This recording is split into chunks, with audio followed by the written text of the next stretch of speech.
Assalamualaikum warahmatullahi wabarakatuh. Pemirsa, jumpa kembali dalam program Perspektif bersama saya Budi Arjo. Pemirsa, apakah partai politik bisa dibubarkan atau dibekukan? Bisa, jika ia terbukti menerima aliran dana hasil korupsi. Pasalnya, partai politik dapat juga dilihat sebagai korporasi yang bisa dijerat oleh Komisi Pemberantasan Korupsi atau KPK.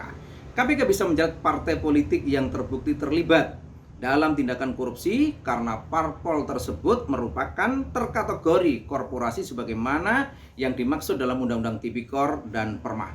Jika merujuk pada Undang-Undang Nomor 31 Tahun 1999 junto Undang-Undang Nomor 20 Tahun 2003 tentang pemberantasan tindak pidana korupsi atau Tipikor, korporasi adalah kumpulan orang atau kekayaan yang terorganisasi baik merupakan badan hukum maupun bukan badan hukum.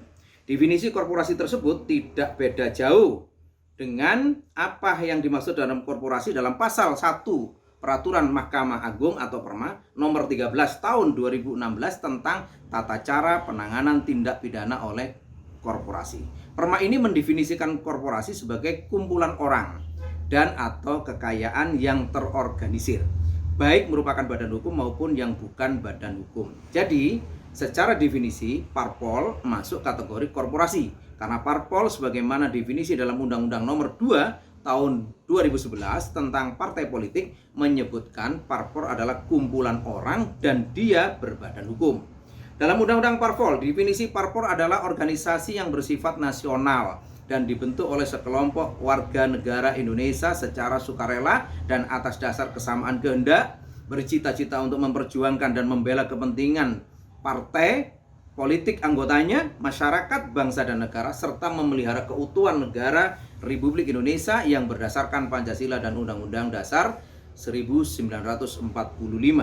Parpol harus terdaftar di Kementerian Hukum dan HAM untuk didaftarkan sebagai badan hukum.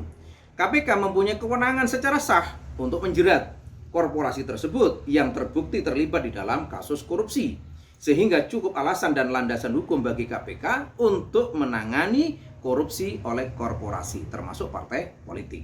Dalam kasus korupsi oleh partai politik bisa digunakan pendekatan melalui Undang-Undang Parpol dan Undang-Undang Tipikor. Namun jika menggunakan pendekatan Undang-Undang Parpol, maka yang dikenakan sanksi atau yang terjadi pelanggaran oleh partai adalah perseorangan. Karena itu pendekatan Undang-Undang Tipikor harus diterapkan untuk kasus korupsi parpol tersebut sehingga parpol sebagai korporasi bisa dijerat dengan sanksi pembubaran. Namun proses pembubaran ini bisa menggunakan Undang-Undang Parpol atau pendekatan Undang-Undang Tipikor. Lebih lanjut, korupsi yang dilakukan oleh pengurus partai yang duduk di legislatif atau yang di eksekutif tidak menutup kemungkinan uang hasil korupsinya itu mengalir ke partai. Apalagi kader-kader partai itu yang bermasalah umumnya adalah kader-kader yang menempati atau menduduki posisi yang strategis di dalam partai tersebut. Demikian opini dan ulasan singkat dari channel LBH Berita Umat Jawa Timur. Terima kasih atas like, subscribe, dan komennya. Assalamualaikum warahmatullahi wabarakatuh.